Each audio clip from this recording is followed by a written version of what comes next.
Un anciano mira hacia las estrellas. Es un profeta, y la gente dice que puede predecir el futuro. Un futuro que traerá muerte y destrucción.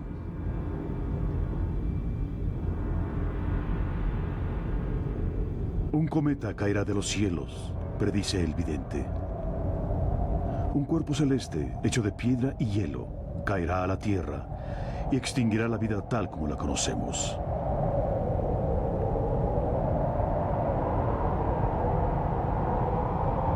Un infierno, una pesadilla, una tormenta de fuego que no dejará nada a su paso sino hielo y muerte.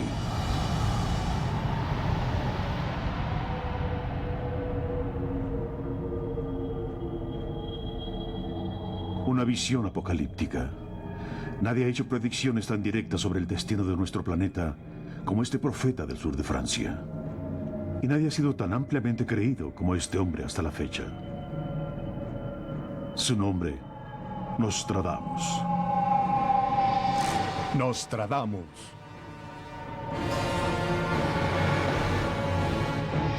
El profeta del Apocalipsis.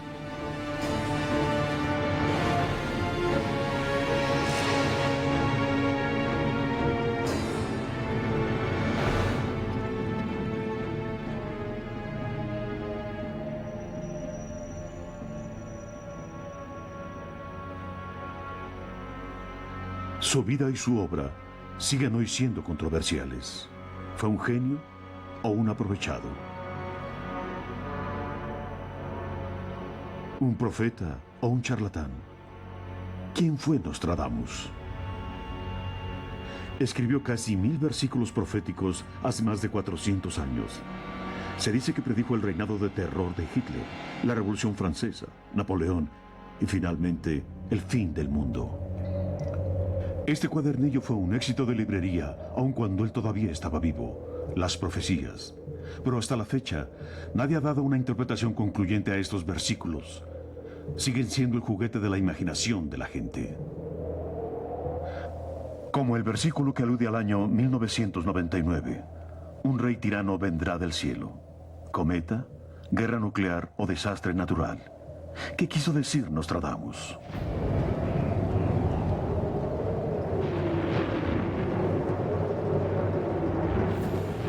En 1999 es el fin de nuestro siglo y de nuestro milenio. Recordando las palabras de Nostradamus, mucha gente dice, él predijo el fin del mundo. Y por eso es que mucha gente, especialmente en Japón, casualmente llama a Nostradamus el profeta del Apocalipsis.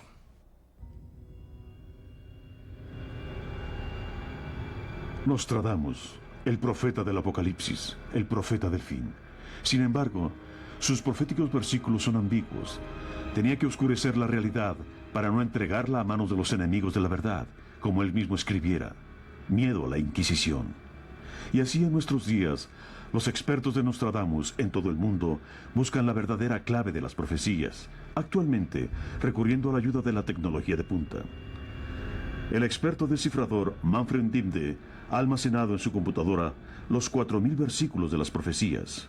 Está convencido de que estos textos guardan mensajes secretos. Pueden ser revelados con la ayuda de una computadora.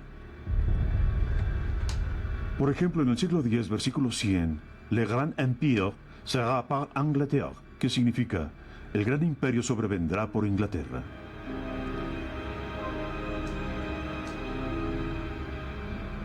El programa de computadora elimina primero los espacios entre las palabras. El resultado, una cadena de letras que son divididas nuevamente por un programa con acceso a un glosario con miles de palabras francesas antiguas. Esta aplicación descompone las palabras en una forma totalmente diferente. El versículo se transforma. Ahora dice el gran milenio traerá una terrible época para Inglaterra. Palabras detrás de palabras. ¿Un juego de las escondidillas? Manfred Dimde piensa que Nostradamus tuvo que oscurecer su conocimiento para evitar ser censurado por la Iglesia.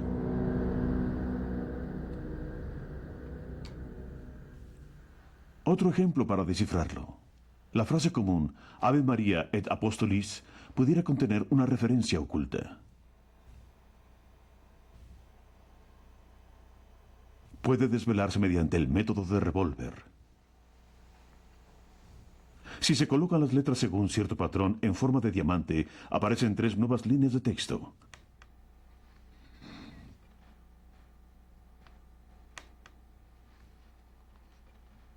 Las letras en la línea media deletrean una palabra latina diferente, veritas, verdad. ¿Quería Nostradamus enfatizar con este método los mensajes importantes en su texto?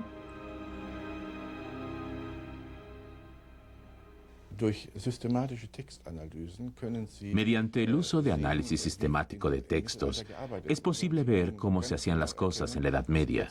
Se puede ver muy claramente cómo aparecen súbitamente oraciones enteras, antes virtualmente invisibles. Gracias a las computadoras y programas de procesamiento de palabras, podemos analizar y desvelar ahora en minutos, incluso segundos, cosas que no era posible desvelar hace 20 o 30 años. La ciudad de Saint-Rémy, en el sur de Francia. Esta casa es la cuna del misterioso profeta. La placa conmemorativa ostenta la fecha de su nacimiento, 14 de diciembre de 1503. Muros derruidos, ventanas vacías. Nada aquí recuerda la prosperidad de sus antiguos moradores. Hoy llena de basura, una bodega de la historia. Debió haber sido esplendorosa en su tiempo, cuando ambos abuelos de Nostradamus eran consejeros del conde de Provenza. Judíos intelectuales, altamente respetados y de alta alcurnia.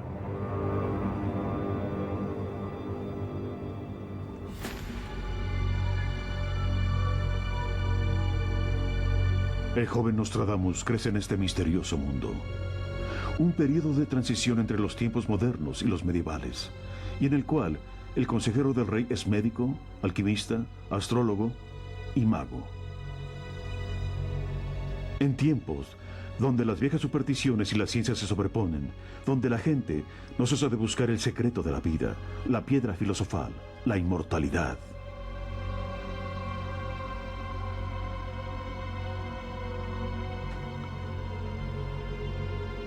Lo que ve en la casa de sus abuelos lo ocupará durante toda su vida. Al principio lo llaman el astrólogo precoz. Sus preguntas son de adulto. Las preguntas peligrosas. Solitario, visionario, ya desde niño.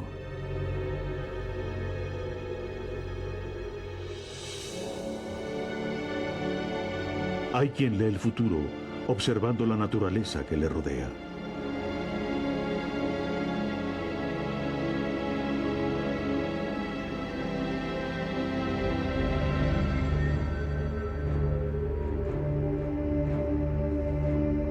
No muy lejos, a solo unos kilómetros de la casa en Saint-Rémy, se encuentra Glanum, una antigua ciudad romana. El joven Nostradamus vaga entre las ruinas. Breves visitas a un mundo perdido, otrora rebosante de vida.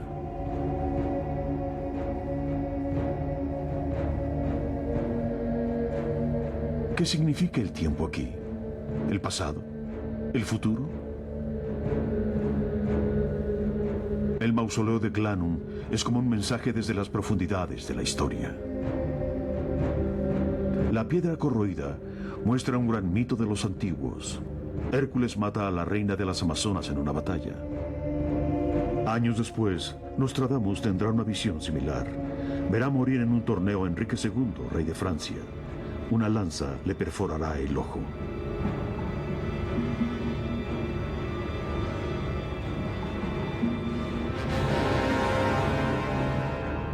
La profecía se cumple y hace de Nostradamus una leyenda en su propia época. Cerca de la antigua ciudad, una piedra romana. Durante 2000 años, un misterioso obelisco de piedra ha permanecido abandonado en el campo. ¿Una pista? ¿Una señal ya visible en los tiempos de Nostradamus? E incluso hoy, corre el rumor entre los locales. El tesoro de Glanum está escondido por aquí. Y se dice que Nostradamus tiene la llave secreta de su ubicación en sus versos. Voilà, j'ai trouvé cette pièce au pied du témoin, là. C'était mon père qui travaillait avec son mulet. Cuando era niño, encontré esta moneda antigua aquí en una roca, cuando araba el campo con mi padre. Según las profecías de Nostradamus, el tesoro de Glanum fue enterrado en esta zona en una noche sin luna. Yo nací aquí y sé mucho de esto, pero me llevaré a la tumba todos mis secretos. Nunca hablaré sobre ellos. Il y a des secrets que je emporterai ces secrets dans mon tombeau, que je dirai jamais.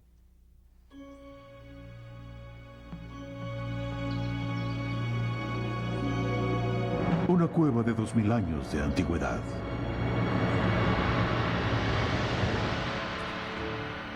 Los cazadores de tesoros creen que este lugar, donde los granjeros guardaban los instrumentos del campo, podría ser el lugar secreto donde se oculta el oro de Glanum. Pero mucha de la información, conjeturas y mitos de Nostradamus son leyenda. No solo el tesoro de Glanum, también la vida del profeta está cubierta de misterio. Se ha conservado muy poco de una auténtica evidencia histórica. Estas cosas son los tesoros verdaderos. Como esta placa de cobre pintada.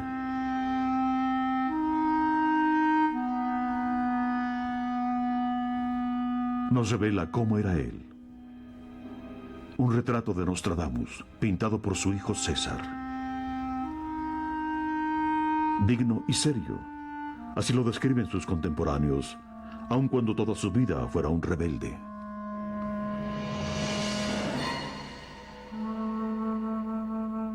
Su nombre se encuentra en la lista de estudiantes de la Facultad de Medicina en Montpellier. Pero en cierto momento, el rector tachó su nombre. Sus métodos resultaban excepcionalmente inconvencionales según los alegatos apuntados.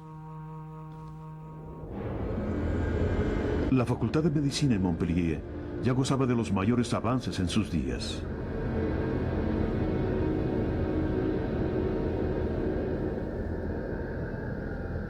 En estos salones, los estudiantes no solo son instruidos en las enseñanzas de los antiguos, aquí también pueden realizar nuevas investigaciones en cadáveres. La Universidad de Montpellier es la única en Francia con el derecho de diseccionar un cuerpo al año, pero solo pueden trabajar en los cadáveres de herejes que hayan sido ajusticiados.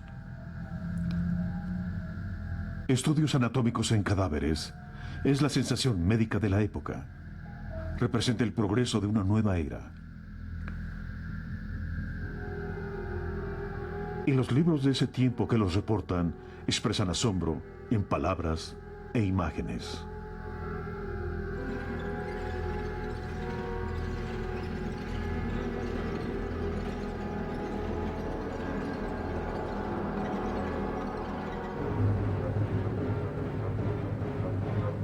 Pero ni Montpellier, la más progresiva de las ciudades, se libra del terrible desastre que ataca en 1525.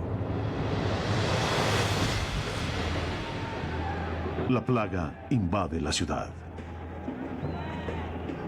Nostradamus, que aún no es doctor en toda la palabra, experimenta el horror de primera mano.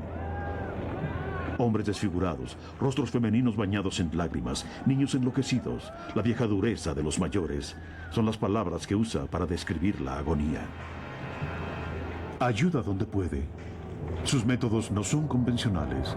En lugar de sangrar a las víctimas, como es costumbre, prescribe baños que los limpie. Nadie comprende por qué, pero sus métodos resultan exitosos y sobrevive ese horror.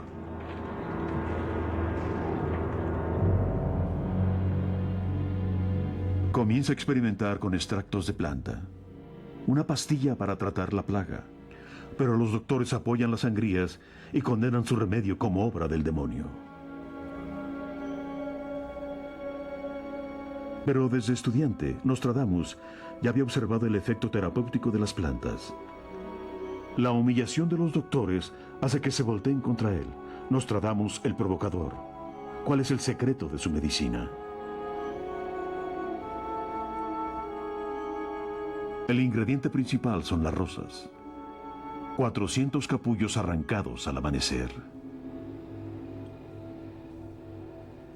¿Podrá triunfar la medicina natural sobre este azote?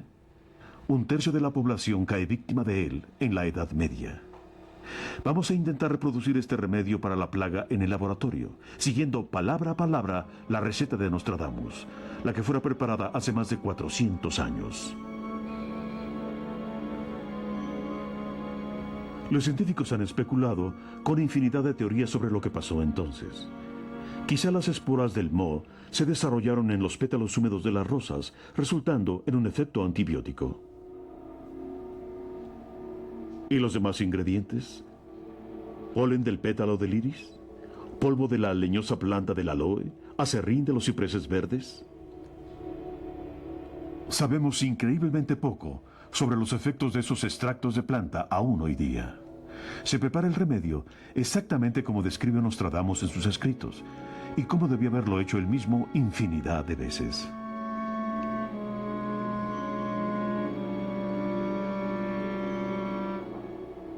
El viejo mortero de Nostradamus ha sido reemplazado por equipo estéril de alta tecnología.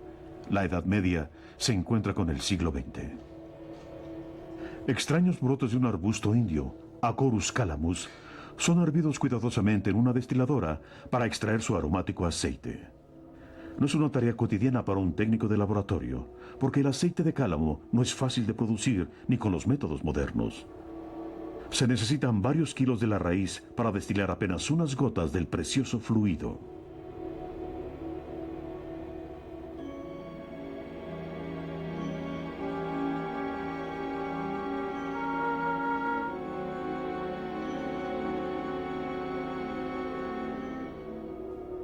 El aceite de cálamo. ¿Es este precioso líquido dorado el éxito del remedio contra la plaga? Los científicos encontraron referencias en viejos tomos que indican que su desagradable olor parece alejar al gusano. La pulga del roedor es la portadora de la muerte negra. ¿Rompió el aceite de cálamo la cadena de infección al alejar a la pulga, portadora de la enfermedad?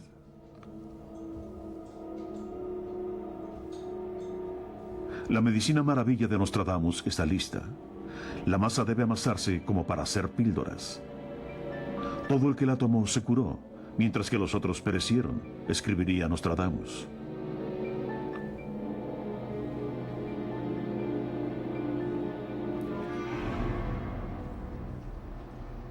Instituto Pasteur en París. Un centro de estudio en enfermedades bacterianas.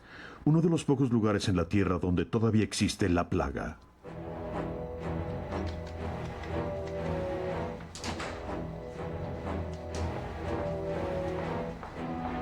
El laboratorio de alta seguridad está separado del mundo exterior por varias cámaras de aire de baja presión.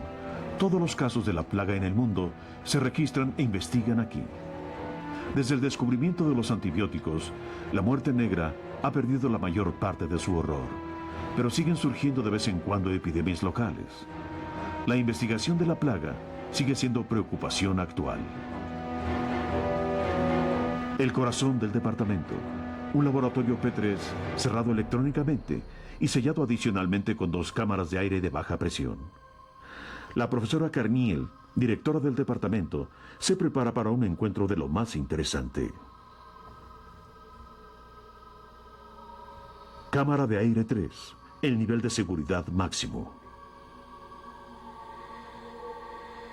Se les guarda en esas unidades frías de almacenamiento en discos Petri una gran variedad de cepas de Yersinia pestis, el patógeno de la plaga. Parecen inofensivas gotas de grasa, pero son una infinidad de millones de patógenos mortales. Una sola bacteria, si es inhalada, puede infectar los pulmones con la plaga. Bajo el microscopio se pueden ver claramente tubos minúsculos que miden centésimas de milímetro. Heraldos de la muerte congelados. Es hora de poner a prueba el remedio de Nostradamus. ¿Será capaz de neutralizar o reducir estos cultivos de Yersinia pestis? Los científicos solo pueden probar su efectividad en el laboratorio en un tubo de ensayo. Hoy ya no es posible averiguar cómo obraría el medicamento en el cuerpo de una persona infectada. Además, intentar hacerlo sería médicamente irresponsable. Aún así, las mediciones de densidad bacteriana realizadas por el cromatógrafo computarizado indican un constante descenso en el número de patógenos, un efecto antibacteriano.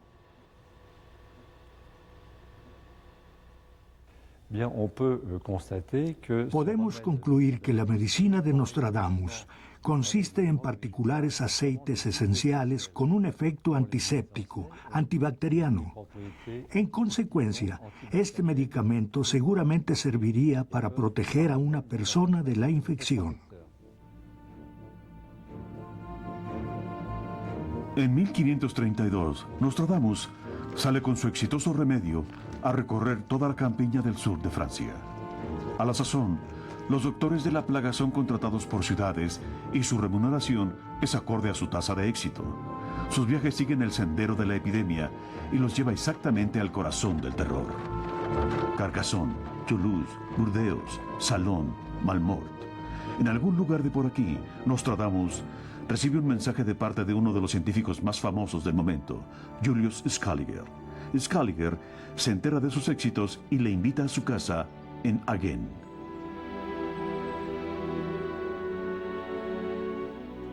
Nostradamus trabaja y realiza investigaciones con él en esta casa de la Plaza del Esquirol.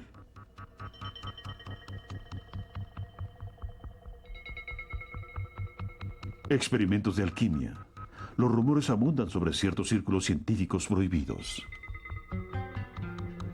Sobre secretos heredados durante siglos que son celosamente guardados aquí.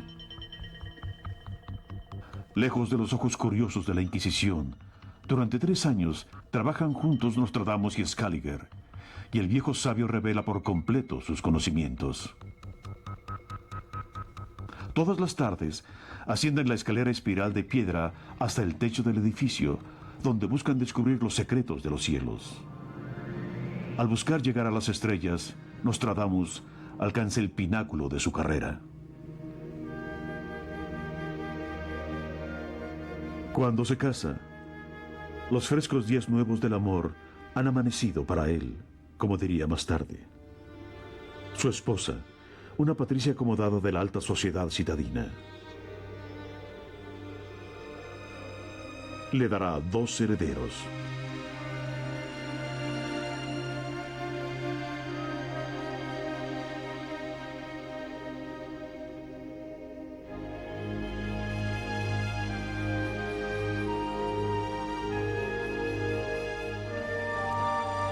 Todo parece indicar que Nostradamus tiene bien definido su destino. Una unión hecha en el cielo, una familia feliz. Pero entonces ataca el desastre y el famoso Nostradamus es impotente ante él.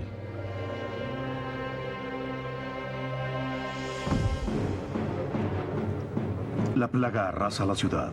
En cosa de semanas, todas las calles quedan vacías. Nostradamus puede salvar la vida, pero no así las vidas de su esposa e hijos.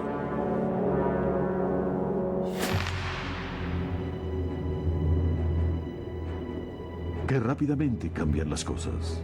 De pronto, la suerte de Nostradamus le da la espalda. Los parientes de la mujer muerta le exigen que devuelva la dote. Incluso se habla de intención maliciosa. ¿Estará coludido el charlatán con las fuerzas del mal? Sus pacientes le abandonan.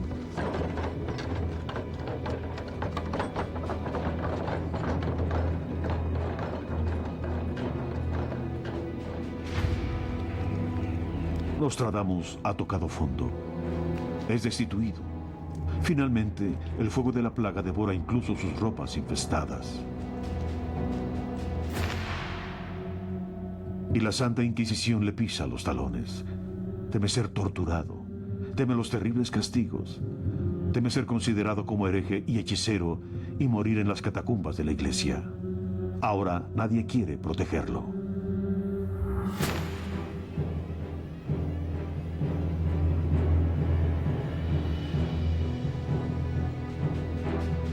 Huye. Durante 6 largos años es un fugitivo. Por todo el sur de Francia hasta Italia y después a Sicilia. Quizás haya llegado a Egipto.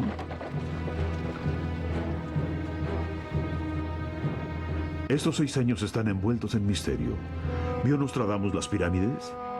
y descifró la enigmática escritura de los antiguos egipcios, los jeroglíficos.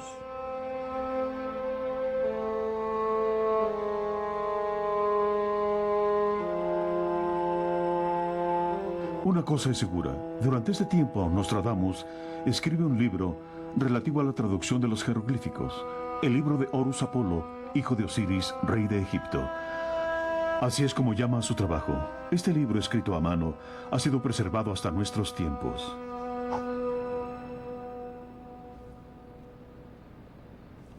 La Biblioteca Nacional en París. Estos muros guardan el manuscrito original tan estrictamente como las joyas de la corona.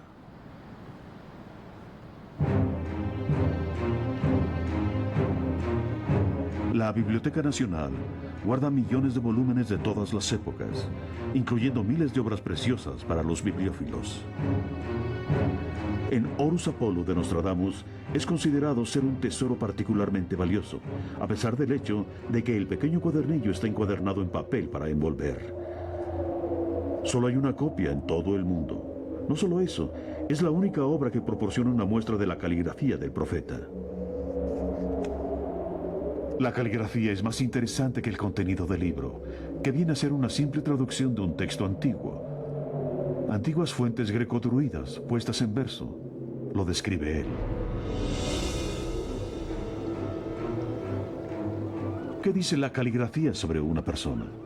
500 kilómetros al oeste de París, cerca de la ciudad de Brest, en Bretaña, vive una anciana que puede contestar esto. Madame Cerblot sobrepasa ya los 80 años, pero sigue siendo una respetable autoridad en su campo. Su especialidad, grafología medieval, análisis de la caligrafía.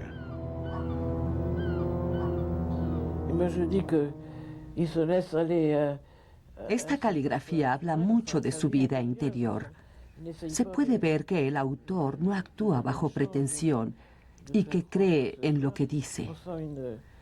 Es una persona muy sensible y profunda, alguien que es amistoso con la humanidad. Esto lo muestra la ligera inclinación a la derecha, muy natural, muy modesto. Es abierto a lo que le rodea.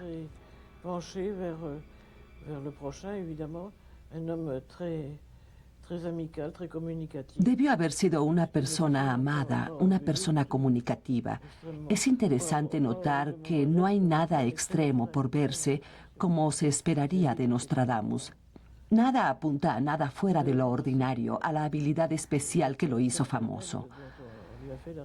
Y se ve muy claramente que siempre escribe de arriba hacia abajo, de cielo a tierra. Esto muestra que fue un hombre medieval orientado a la cristiandad, de una naturaleza poco materialista y fuertemente anclado a la fe cristiana. Un cristiano. Eso es muy seguro. El apoyo de Nostradamus a la Iglesia se revela en este documento histórico. La historia de un crimen en el que la Iglesia hizo uso de su talento profético.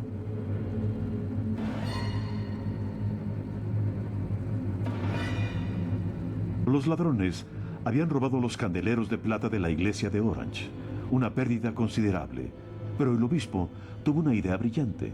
En una carta oficial, reta a Nostradamus a usar su habilidad de vidente para encontrar a los ladrones.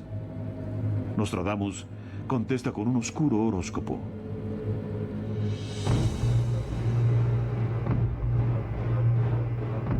Hasta la fecha, nadie ha podido concretar una interpretación a estos símbolos. Pero lo que el profeta escribe es bastante concreto. Le pide al obispo que lea su carta a la congregación. En ella, asegura haber una terrible plaga que azotará la ciudad de Orange si los objetos de la iglesia no son devueltos. Dice que los ladrones sufrirán una muerte horrible. ¿Una profecía real o meramente un inteligente truco psicológico? Parece que a Nostradamus no le importa utilizar un truco o dos y la iglesia se lo agradece. El famoso profeta y la iglesia, verdaderamente una pareja extraña. En el Palacio Papal de Avignon, el centro del poder católico en Provenza, Él resulta ser una visión familiar. Cultiva sus relaciones aquí, particularmente con cierto obispo de alto rango. En el curso de estos encuentros, Nostradamus debió haber visitado la capilla de San Juan. Ve las ricas imágenes del cuarto evangelio y lee las primeras palabras de Juan. En el principio estaba el Verbo, y el Verbo era Dios. Sabe que siglos antes, la iglesia del sur de Francia acosó brutalmente a cierto grupo de seguidores de San Juan, los catares. Una secta cristiana que toma literalmente las palabras del apóstol, quien predica un ascetismo estricto y la vida sencilla. Por tanto, resulta ser un espina en el costado de los poderosos altos dignatarios de la iglesia. Aun cuando Nostradamus se afana en mantener apariencias en sus relaciones con la iglesia, persisten los rumores de que secretamente es un hereje. Se dice que hubo reuniones en la iglesia de la ciudad de Salón. Reuniones de conspiradores que retan el dogma católico, la riqueza de la iglesia, los sacramentos, el Antiguo Testamento, incluso los altares y la cruz.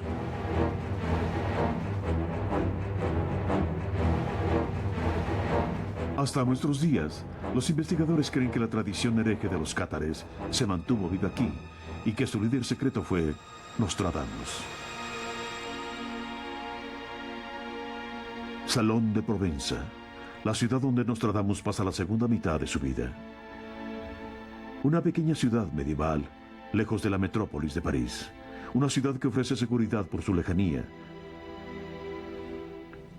A unos pasos de la ciudad templo, la casa donde vivió el profeta, hoy un pequeño museo. Así es como debió haber estado en 1550, rodeado de libros. Nostradamus se sienta en su despacho. Un creador, un lobo solitario, que busca la seguridad de la ciudad pequeña. Quizás un oponente secreto de la iglesia.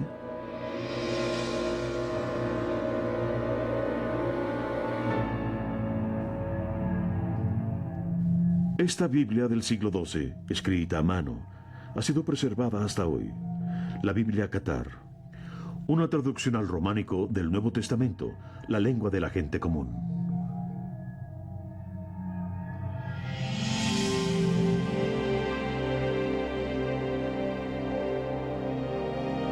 Montségur, a casi 300 kilómetros de Salón, fue el centro del movimiento.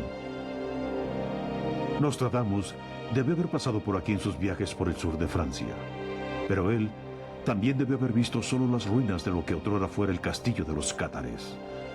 A mediados del siglo XIII, los invasores católicos irrumpieron en el castillo, dejando destrucción a su paso. Miles de cátares fueron masacrados brutalmente. Hasta la fecha, se rumora que unos hombres valientes continuaron la tradición en secreto. Quizás hombres como Nostradamus.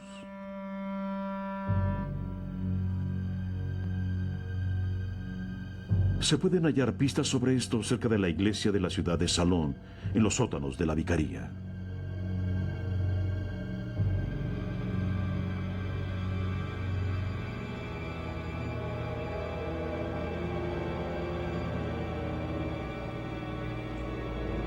Pasadizos secretos conectan la edificación con las áreas residenciales de la ciudad.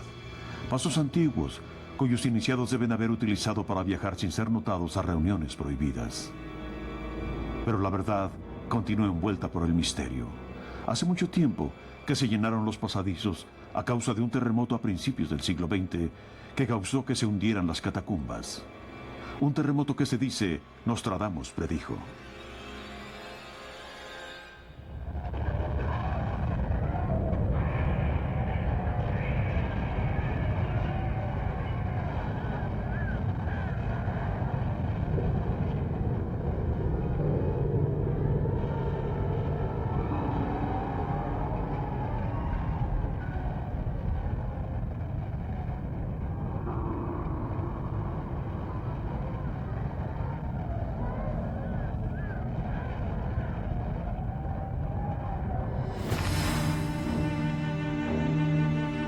Nostradamus, el profeta del desastre.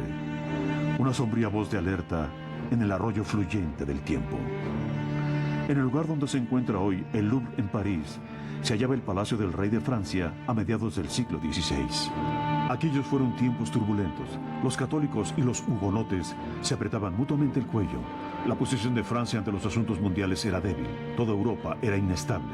Época de violencia. En el verano de 1556, Nostradamus es llamado a los aposentos reales. La incertidumbre de la época aumenta su popularidad, especialmente con el rey. Deberá leerle las estrellas para proporcionarle luces en estos tiempos de oscuridad. En el palacio, Nostradamus conoce a una dama que se sentirá grandemente cautivada por él. Catalina de Médicis, la reina de Francia y firme creyente en milagros. Nostradamus le revelará una profecía. Predecirá un evento que la convertirá en reina absoluta de Francia, la muerte de su esposo. En un duelo, estará ciego en una jaula de oro, decía la predicción, y sufrirá una muerte cruel. 100 piezas de oro su recompensa por la profecía que augura muerte y también poder para la reina. 3 años después, la profecía se hará realidad, palabra tras palabra.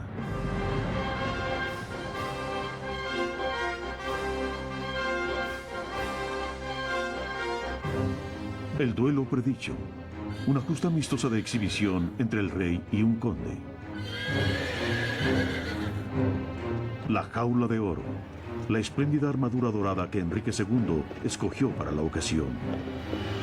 Y el rey es cegado por accidente. Las astillas de la lanza perforan su ojo.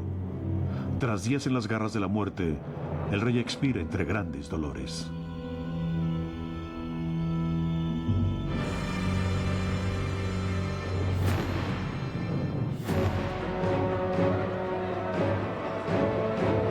El rey ha muerto. Alboroto en las calles de París. La cacería tras el chivo expiatorio. Nostradamus es quemado en efigie.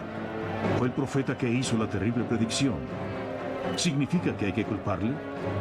Las calles resuenan con el grito: Nostradamus lanzó un conjuro sobre Francia. Impera la ira.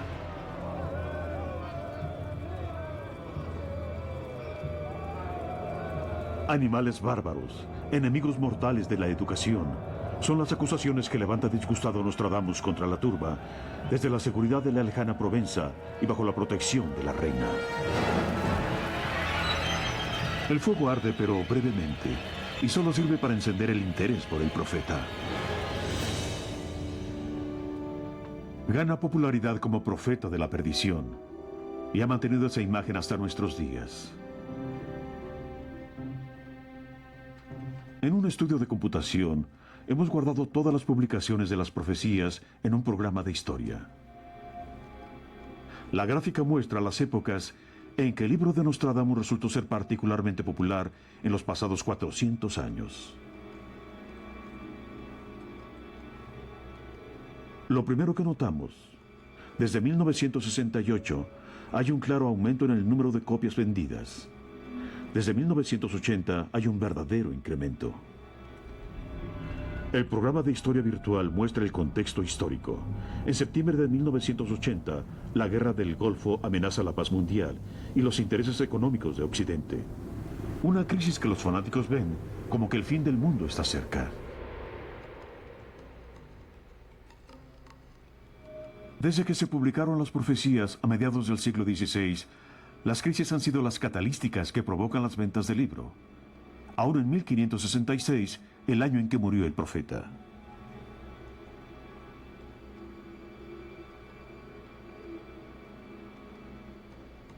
En tiempos más estables, la obra de Nostradamus tiende a ser olvidada, pero puntos dramáticos de la historia avivan el interés de la gente en las predicciones del futuro.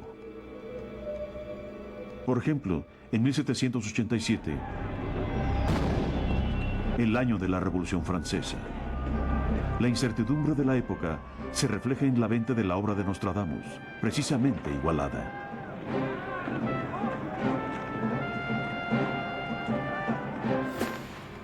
Un salto más allá en el tiempo. Nostradamus disfruta de una particular popularidad alrededor de 1800.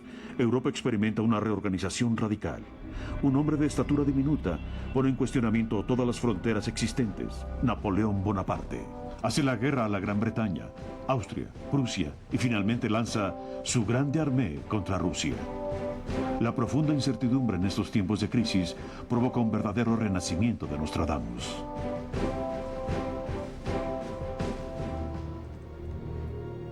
Como cualquier otra fecha, en los años 1940, los libros de Nostradamus están de moda. Sus profecías son ahora objeto de abuso. El francés Nostradamus predijo que la Alemania grande triunfaría, dicen. Las profecías eran usadas para alimentar la propaganda.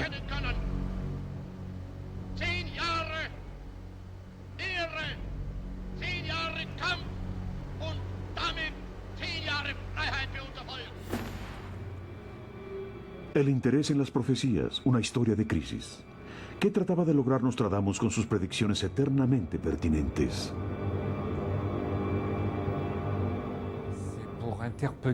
Trataba de alertar a la gente una y otra vez, diciendo, si no cambian su forma de ser, sobrevendrá el desastre.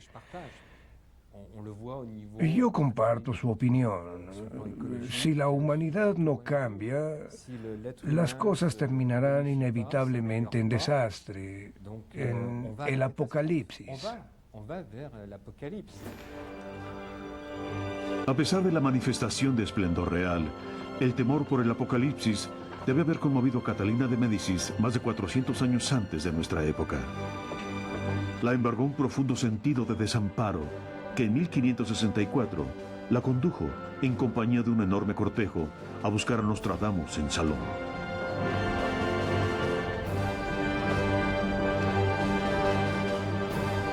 La unidad del país es amenazada por un conflicto apocalíptico que ella, como reina de Francia, debe soportar. Los hugonotes contra los católicos, enemigos a muerte. El glamour de una visita real. Hasta estos días, el 18 de octubre de 1564 es conmemorado como festivo en Provenza. Para Nostradamus esta fecha representa la culminación de sus logros. Se ha convertido en un profeta buscado por la realeza.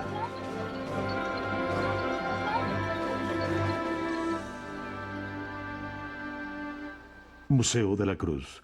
Un pequeño museo en el barrio viejo de Salón.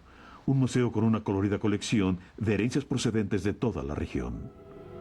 Una bodega que abarca generaciones de artículos cedidos al Estado que no han encontrado un lugar adecuado en ninguna sala de exhibición. Esta misteriosa pintura al óleo se encuentra entre los tesoros olvidados. La pintura muestra la visita de Catalina de Médicis a Salón. A su lado, Carlos IX, su hijo, que morirá a la edad de 23. Enseguida Nostradamus, retratado como figura de salvación, su mano descansa como si bautizara en la cabeza de un joven desnudo. Enrique de Navarra, quien mucho después se convertiría en rey de Francia. Una escena casi bíblica, con Nostradamus como Dios.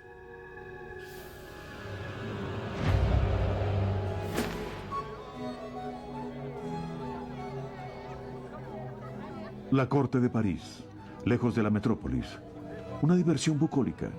Los lores y ladies más distinguidos de Francia han descendido sobre la ciudad provenzal como langostas en el sembradío y muestran a los locales una o dos cosas sobre la cultura del mundo. Un espectáculo absurdo, la danza de la muerte. La tela de la sociedad francesa aún debe enfrentarse a la prueba más dura contra su fortaleza. La lucha entre hugonotes y católicos que tendrá su espectáculo sangriento en la masacre de la noche de San Bartolomé, pero ellos aún no lo saben. El futuro. Esa es la pesadilla.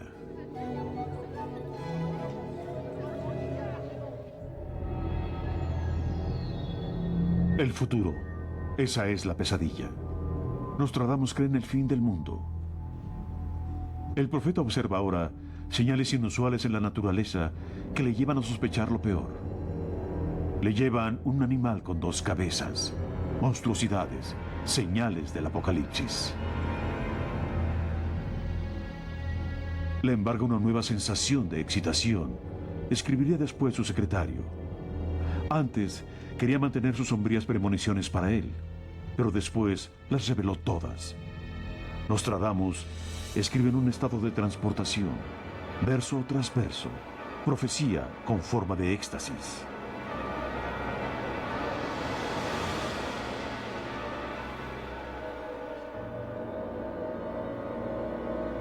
La historia del mundo, un manicomio.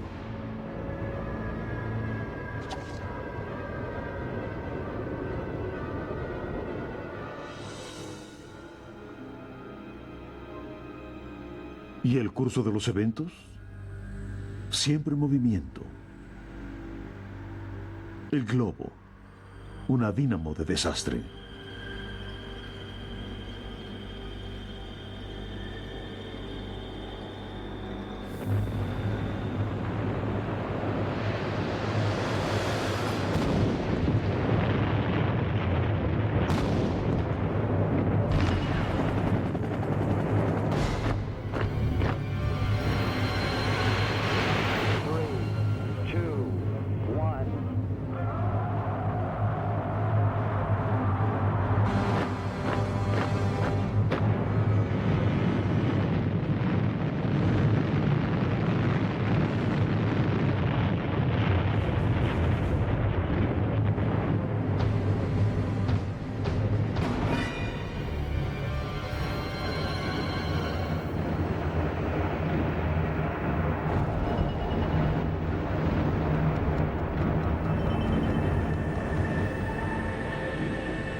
La Tierra, una bola de horror.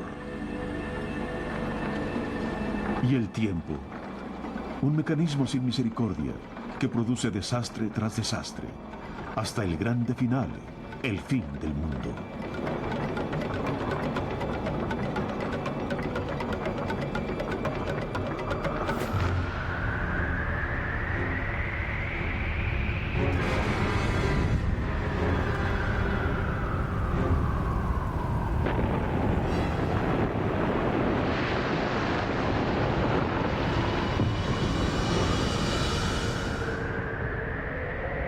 Quería advertir a la gente. Nostradamus clamaba. Sus versos permiten toda clase de interpretación. Sus advertencias caben en cualquier siglo. Nostradamus revela los peligros de su tiempo a cada generación.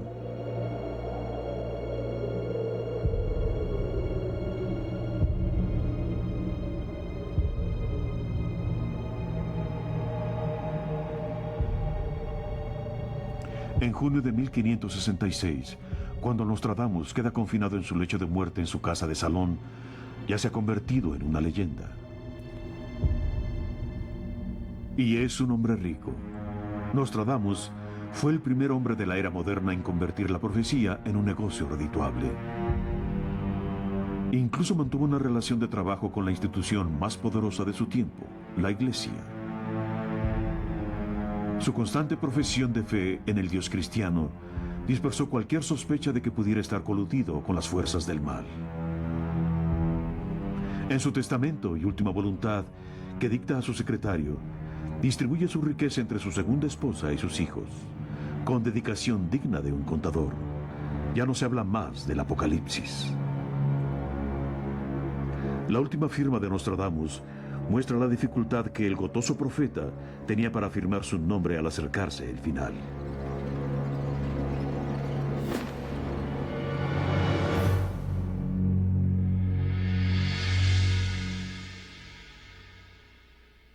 Sus restos yacen en la iglesia de San Lorenzo en Salón. El profeta de la perdición fue enterrado como buen cristiano en una capilla lateral dedicada a la Virgen María. Que el otro mundo permita que sus restos descansen en paz, está escrito en la lápida de mármol. Este deseo no se ha cumplido. Una y otra vez se ha abierto su tumba a ojos curiosos, siempre con la expectación de alguna revelación misteriosa. Los últimos que lo hicieron fueron las fuerzas de ocupación alemanas en la Segunda Guerra Mundial, seguidos por los soldados americanos. pero no pudieron descubrir el secreto de Nostradamus. El futuro permanece oculto en sus versos.